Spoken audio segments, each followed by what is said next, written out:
Good afternoon, everybody. Uneducated Economist here. So, I came into work today, and I knew prices were going to go up, right? We had lumber futures go to $12.90 per thousand on Friday, and I knew prices were going to be up because of it. And the prices have been going up for all week, so there was no doubt in my mind. But what I saw just totally shocked me. And talking with some of my customers here, I was surprised by some of the things that I've heard taking place here over the last couple of weeks. Now, we knew that there was going to be an increase, and we've talked about shortages and how the shortages seem to be more in trucking than it does in actual production or supply within itself, because the availability is there, the price is just astronomical. And now a lot of people want to just point to, like, greed or manipulation or something else like that. We will figure it out when it's all said and done. Now, something that I found very interesting is that although we saw the futures go up by quite a bit, oh gosh, I want to say probably a good 200 per thousand in the last 2 weeks. I should have checked that before I started, but at $12.90 per thousand, it's extremely high. And to kind of give you an idea, a 2x4 8-foot standard and better at $12.90 per thousand board foot, you're looking at around $6.80 something cents. A lot of lumber yards around town and around the country, because I check out different places, are selling 2x4 8s. I saw them as cheap as $6.75. That is less than what the future price has it at. Now, eventually those lumber yards will catch up as they go to replenish their stock or they go to update their prices to current market pricing. Those prices will go up. But I find that incredibly concerning that the prices have moved so fast that the futures now are higher than the retail prices in many areas. So something I kind of thought about, and I've been thinking about, is that the Federal Reserve has said something a long time ago, and they've stated it many times, that in order to have a good functioning monetary policy, you have to have a good functioning mortgage market and housing market. And part of that is keeping the housing market from basically failing. And what I mean by failing is having prices come down, because ultimately it's failing right now. When you have low inventory, low sales, and if you don't, this is the thing, it's about transactions. It's about how many sales you do. And if you have a low amount of sales, that's just as bad as if you have no sales at all. So you need more sales. The more sales you do, the more transactions you do, the more of an economy you have taking place. If you can have one sale, that's just awesome, but if you do not have multiples taking place after that, then you don't have a business, you don't have an economy going, you don't have activity.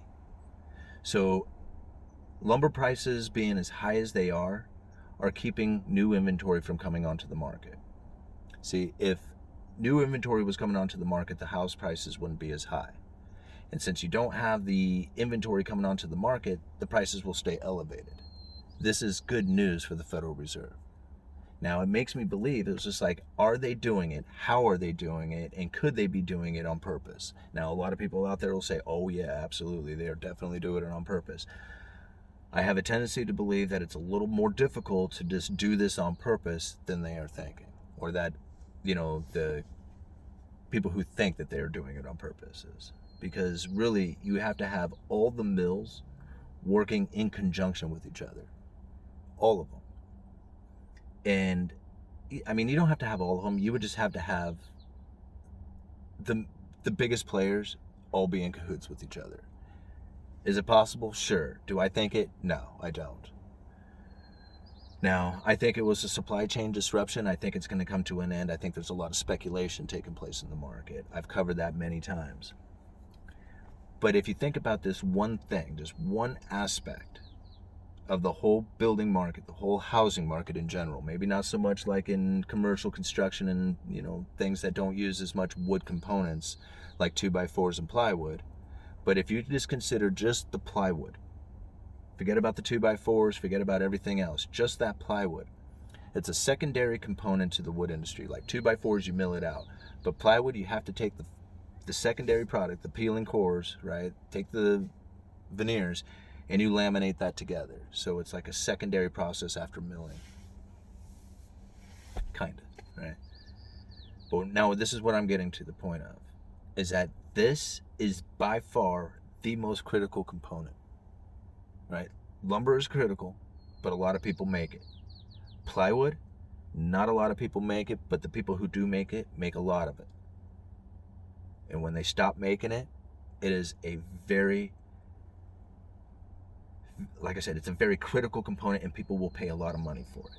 So we had this storm rip through Texas, and it took out the MDI, that MDI resin, that methanol diphenyl, was it methanol diphenyl diisocyanate? I shouldn't even tried that. Anyway, it took out this resin that is a key component to manufacturing of plywood and OSB, especially OSB.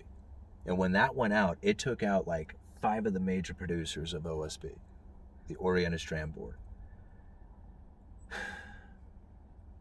When that happened, it put a bigger demand on plywood.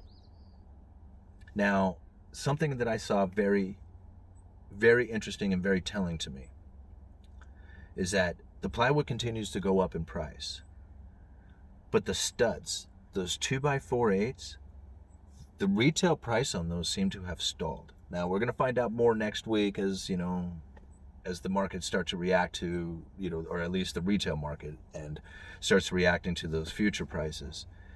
But I've had plywood going up consistently for weeks. But the 2x4s have stalled out. They went up a little bit. They actually dropped for a little bit, and they went up a little bit, but they have not exceeded the pricing that we have had them at in the past, just recent past. Like it went to almost to $9. It was like $8.95, dropped down to around $8.75, and we have them back up at $8.95 again. But the plywood, the OSB, $73 a sheet. Totally unrealistic. And now what gets me is that I was talking with some customers. This is something else I wanted to tell you guys about. Is that he says, man, I'm sorry, I have to shop around. I said, no kidding, you have to shop around. I would be shopping around too. You know, $73 a sheet OSB, that doesn't make, you know, I mean, you would have to shop around. And he says, you wouldn't believe this, man, but I found a place that has access to 1/2-inch AC, and it's like $35 a sheet. I bought 5 units of it. And I went, you found somebody who's selling you 1/2-inch AC plywood, which is a higher grade than the CDX that I'm selling for $65. I said, you found somebody who will sell you 1/2-inch ACX for $35 a sheet. He said, yep, and I bought 5 units of it. He said, they just happen to have it. They're trying to clear it out. There's a bigger demand for CDX, and they're just, yeah, that's what it is. I said, man, that is right on. Now, I'm curious on what kind of condition this stuff is going to be in, because I have a feeling that it's probably going to be some kind of seconds. Delaminated, not square, not the same thickness. I don't know. But I have a feeling that this is some kind of second product, or that is not as clean of a product as they're trying to sell it to them, because $35 a sheet for a 1/2-inch CDX is like finding pure gold laying on the ground. But these are the things that are taking place. I have OSB selling more for $7 a sheet more than 1/2-inch CDX is totally like, people who know the products would be like shaking their heads going, no way. I mean, it was something that they used to like nail up for a temporary, you know, block just to tear it down and throw it away. It was $10 a sheet at most. Nobody cared about it. I mean, even just in the recent, you know, last couple of years, we've had it down around $12. So this MDI shortage has taken out the production of it. And without this, or without the 1/2-inch plywood, the 1/2-inch CDX, you can't build a house.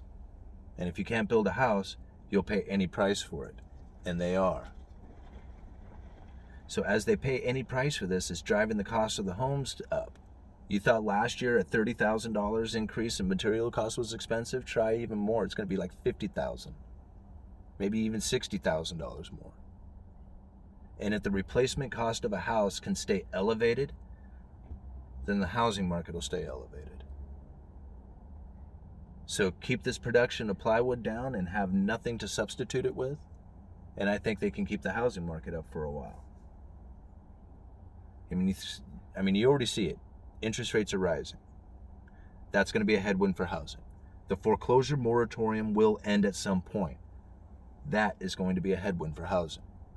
Lumber is off the charts expensive.